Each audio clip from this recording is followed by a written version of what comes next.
নমস্কাৰ সমূহ ভক্তবৃন্দক সেৱা জনাইছোঁ মোৰ সেৱা আপোনাক সবে গ্ৰহণ কৰিব আজি আমাৰ বহু ভকত কিছুমান বিভ্ৰান্তিত পৰি আছে তেওঁলোকে প্ৰশ্ন কৰিছিল যে আমি এতিয়া কি ধৰ্ম পালন কৰিম আমি এতিয়া কাক ভজিম আৰু কাক ভজিলে আমি মুক্তি পাম এনেদৰে প্ৰশ্ন কৰাৰ বাবে আজি আপোনালোকৰ মাজলৈ মই এই ভিডিঅ'টো লৈ আহিছোঁ এই ভিডিঅ'টো আপোনালোকে আৰম্ভণিৰ পৰা শেষলৈকে চাব আৰু ভিডিঅ'টো আপোনালোকে শ্বেয়াৰ কৰিব যাতে অন্য আমাৰ ভকতজনেও এই মহান তত্ত্বক বুজিবলৈ সক্ষম হয় বাৰু যা হওক এতিয়া মই আপোনালোকক প্ৰকাশ কৰিব বিচাৰিছোঁ এতিয়া আমি বৰ্তমান কি ধৰ্ম পালন কৰিম আৰু আমি কাক ভজিম সৰ্বপ্ৰথমতে আপোনালোকে নিশ্চয় বুজি পাইছে আমাৰ সনাতন ধৰ্মৰ পাঁচটা পন্থ আছে সেই পাঁচটা পন্থৰ ভিতৰত বৈষ্ণৱ আৰু শৈৱ লগতে শাক্ত এই তিনিটা ধৰ্মৰ ওপৰত আমাৰ বেছি গুৰুত্ব দিয়ে এতিয়া প্ৰশ্ন হৈছে এতিয়া আমি ধৰ্ম কোনটো পালন কৰিম বা কোনটো মাৰ্গেদি আমি আগবাঢ়িলে ঈশ্বৰৰ সান্নিধ্য লাভ কৰিব পাৰিম এই বিষয়তে আমি জানিবলৈ গৈ আছোঁ আমাৰ যিবোৰ বৈষ্ণৱ শাস্ত্ৰ আছে একাংশ বৈষ্ণৱ শাস্ত্ৰত বিভেদ বেছি আছে আৰু যিবোৰ শৈৱ শাস্ত্ৰত কোনো আপোনালোকে বিভেদগামী নেপাব শৈৱ পন্থত শৈৱ গ্ৰন্থত সদায় এইটোৱে উল্লেখ আছে যে বিষ্ণু ৰূপাই শিৱ শিৱ ৰূপাই বিষ্ণু অৰ্থাৎ বিষ্ণুকো আমি ভজিব লাগে শিৱকো ভজিব লাগে বিষ্ণুও বেলেগ নহয় শিৱও বেলেগ নহয় এই মহান তত্ত্বটো হ'ল শৈৱ মানে আপোনাৰ পন্থৰ শাস্ত্ৰবিলাকত মানে আপোনাৰ প্ৰকাশ আছে কিন্তু একাংশ বৈষ্ণৱ শাস্ত্ৰত প্ৰকাশ আছে কি যে কৃষ্ণকে ভজিব লাগে আনক ভজিব নেলাগে যেনেকৈ আপোনালোকে নিশ্চয় বৈষ্ণৱ মানে আপোনাৰ ধৰ্মশাস্ত্ৰত পাইছে এই নাম কৃষ্ণ কন ভজি যিটো আনদেৱ ভজে ৰাক্ষস অসুৰক্ষিতো একোৱে নুবুজে এনেধৰণৰ পদ কিছুমান আপোনাৰ বৈষ্ণৱ শাস্ত্ৰত আছে যিবোৰ শাস্ত্ৰ পঢ়িলে আমি হঠাতে কি হৈ যাওঁ নিজৰ মনটোক আমি পৰিৱৰ্তন কৰি পেলাওঁ অৰ্থাৎ আমাৰ যদি শিৱ বাবাৰ যদি প্ৰতি ভক্তি যদি আছে দুৰ্গাৰ প্ৰতি যদি ভক্তি আছে সেই ভক্তিটো কি হৈ যায়গৈ মলিন হৈ যায়গৈ আৰু মলিন হৈ কি হৈ যায় আমি মানে দুৰ্গাক নভজোঁ শিৱক নভজোঁ এইবোৰ দেৱতাহে গতিকে এইবোৰক ভজিলে আমি কোনোদিন মুক্তি নেপাওঁ বুলি তেওঁলোকে কি কৰে আকৌ কৃষ্ণ ভক্তি কৰিবলৈ গুচি যায় কিন্তু কথাটো এইটো হৈছে যে কৃষ্ণক ভক্তি কৰিলেও মুক্তি পাব কিন্তু আপুনি যদি শিৱক নিন্দা কৰি তুচ্ছ তাচ্ছিল্য কৰি দুৰ্গাক তুচ্ছ তাচ্ছিল্য কৰি যদি আপুনি কৃষ্ণ ভক্তি কৰিবলৈ গৈছে তেতিয়াহ'লে সেই কৃষ্ণ ভক্তিয়ে আপোনাক মুক্তি দিব নোৱাৰে এইটো আপুনি সঠিকভাৱে জানি লওক এইটো চিৰন্তন সত্য যদি আপুনি শিৱৰ নিন্দা কৰিছে শিৱক যদি আপুনি চিনি পোৱা নাই শিৱক যদি আপুনি তুচ্ছ তাচ্ছিল্য কৰিছে তেখেতৰ ভক্তক যদি তুচ্ছ তাচ্ছিল্য কৰিছে আপুনি যিমানেই কৃষ্ণ ভক্তি নকৰক আপুনি যিমানেই হৰি ভক্তি নকৰক আপোনাক কোনো ভক্তিয়ে আপোনাক মুক্তি দিব নোৱাৰে এইটো চিৰন্তন সত্য কথা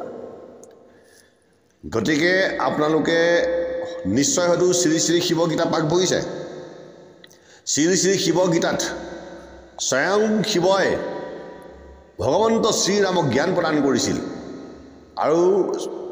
শ্ৰীৰামক জ্ঞান প্ৰদান কৰাৰ বাবেই সেই গীতাখনৰ নাম শ্ৰী শ্ৰী শিৱগীতা হৈছে শ্ৰী শ্ৰী শিৱগীতাত শ্ৰী ভগৱন্ত ৰামক জ্ঞান দিছিল কি বুলি যত মান কৰ্ম কৰে ধৰ্ম অনুষ্ঠান যদি নোহে শিৱ ভক্তি আৰু শিৱ জ্ঞান নপাৱে মুকুতি জানা সিটো মোহজন আকৌ নিশ্চয় জানিবা কল্যাণ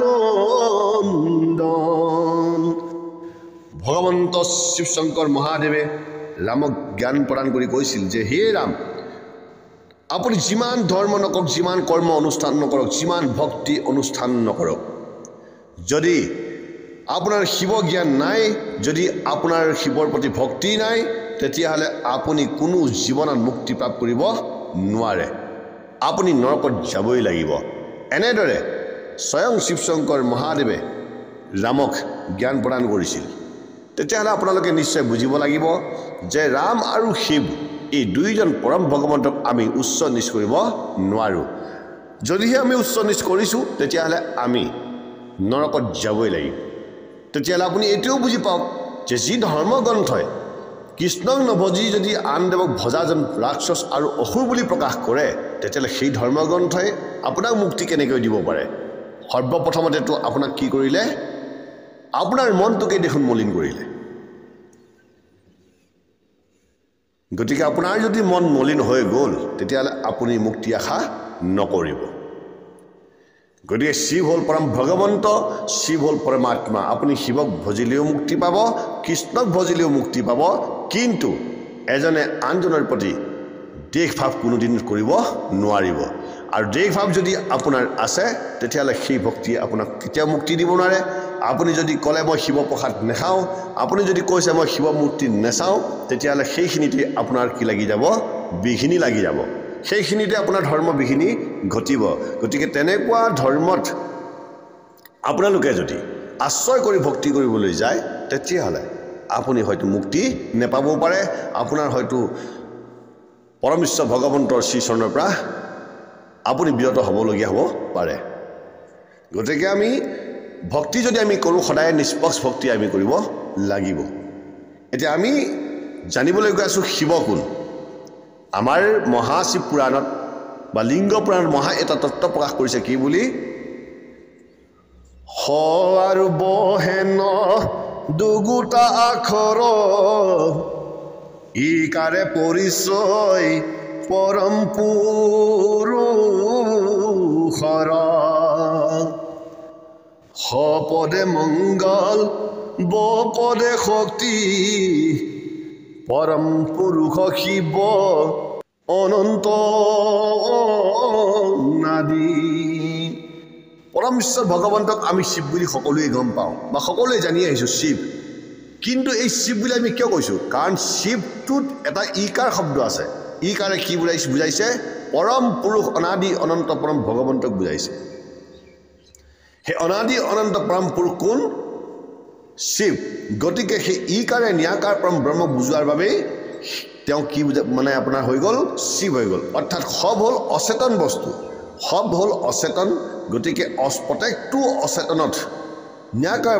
পৰমাত্মা পৰম ব্ৰহ্ম যেতিয়া প্ৰৱেশ হয় তেতিয়াহে সি সচেতন হৈ পৰে গতিকে সেই সবটোত ইকাৰ যুক্ত হৈ কি হৈছে শিৱ হৈছে অৰ্থাৎ অচেতনত সচেতন সংযুক্ত হৈ শিৱ নামটো উৎপত্তি হৈছে গতিকে আমি সেই নিৰাকাৰ পৰম ব্ৰহ্ম অনাদি অনন্ত পৰম ভগৱন্তক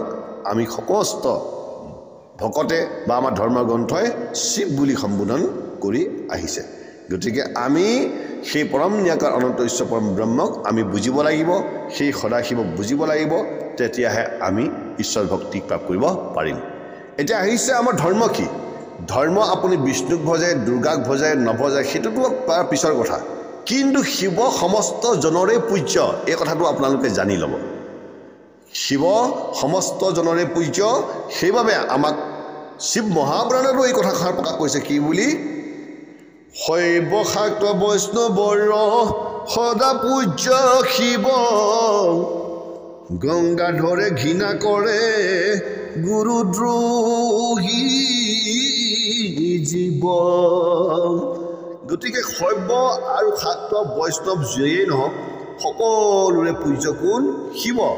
যদি শিৱক নভজে বা নোপূজে সেইজন মনুষ্যই নহয় সেইবাবে তাত কৈছে গুৰুজনাই যে গংগাধৰে ঘৃণা কৰে গুৰুদ্ৰোহী জীৱ যদি শিৱক নিন্দা কৰে তেতিয়াহ'লে সেইজন গুৰুদ্ৰোহী হ'ব লাগিব গুৰুদ্ৰোহী ব্যক্তিবিলাকেহে শিৱক কি কৰিব নিন্দা কৰিব গতিকে শিৱ কি দুটা স্বৰূপত আছে এটা হ'ল নিৰাকাৰ পৰমাত্মা স্বৰূপত আৰু এজন কি আছে গুৰু স্বৰূপত সমস্ত জগতৰ গুৰু আপোনাৰ কোন মহাদেৱ আৰু সমস্ত জগতৰ পৰমাত্মা ঈশ্বৰ অনাদি অনন্তই হ'ল কোন সেই শিৱ গতিকে শিৱ আৰু মহাদেৱ এই দুইটা অৱতাৰ বা দুইটা পুৰুষৰ মাজত এইটোৱে অকণ পাৰ্থক্য আছে যে তেওঁ শিৱ হিচাপত শিৱ হ'ল নিৰ্গুণ আৰু মহাদেৱ হ'ল সগুণ গতিকে তেওঁ সগুণ আৰু নিৰ্গুণ দুইটা স্বৰূপতেই এই বিশ্ব ব্ৰহ্মাণ্ডৰ মাজত প্ৰকাশ হৈ আছে গতিকে আমি কোনোদিন সেই শিৱ বা মহাদেৱ বা বিষ্ণু আমি নিন্দা কৰিব নালাগে যদিহে আমি নিন্দা কৰিছোঁ তেতিয়াহ'লে আমাৰ ধৰ্ম বিঘিনি ঘটিব গতিকে আমি বেদৰ কৰ্ম বেদৰ ধৰ্ম এইবিলাক ত্যাগ কৰাটো অনুচিত বেদৰ ধৰ্ম বেদৰ কৰ্ম কৰিলেহে সদাচাৰ ধৰ্ম হয় গতিকে সদাচাৰ ধৰ্ম যদি আমি কৰিবলৈ ইচ্ছা কৰিছোঁ তেতিয়াহ'লে আমি বেদক আচৰণ কৰিব লাগিব বেদক আচৰণ কৰি বেদৰ সমস্ত কৰ্ম কৰ্তব্য পালন কৰি ঈশ্বৰ ভগৱন্তৰ শ্ৰীচৰণত আমি সমৰ্পণ কৰিব লাগিব তাকেই কৈছে ভক্তি গতিকে আমাৰ সেই মহাগ্ৰন্থসমূহত এটা মহান তত্ত্ব আৰু প্ৰকাশ কৰি গৈছে কি বুলি শিৱক নমানে যিটো নমানে বেদ গংগাধৰ গোবিন্দ কৰে যি প্ৰভেদ জানিবা সিটো জনৰ সৰ্বনাশ হয় শিৱ বিনা গতি নাই জানিবে নিশ্চয় তেতিয়াহ'লে আপুনি নিশ্চয় জানি ল'ব লাগিব যে শিৱক ত্যাগ কৰা বা বেদক ত্যাগ কৰা এইটো এটা মহা অপৰাধ আৰু লগতে গংগাধৰ গোবিন্দ কৰে যি প্ৰভেদ অৰ্থাৎ বিষ্ণু আৰু শিৱৰ মাজত যি প্ৰভেদ কৰিব সেইজনৰ নিচিনা মহাপাপী নাই সেইজনৰ নিচিনা পাখণ্ড নাই আৰু সি হ'ল সমস্ত আপোনাৰ মনুষ্যৰ ভিতৰত অধম গতিকে আৰু সেই ব্যক্তিজনে কি কৰে কোনো দিন মুক্তি নাপায় আৰু সেই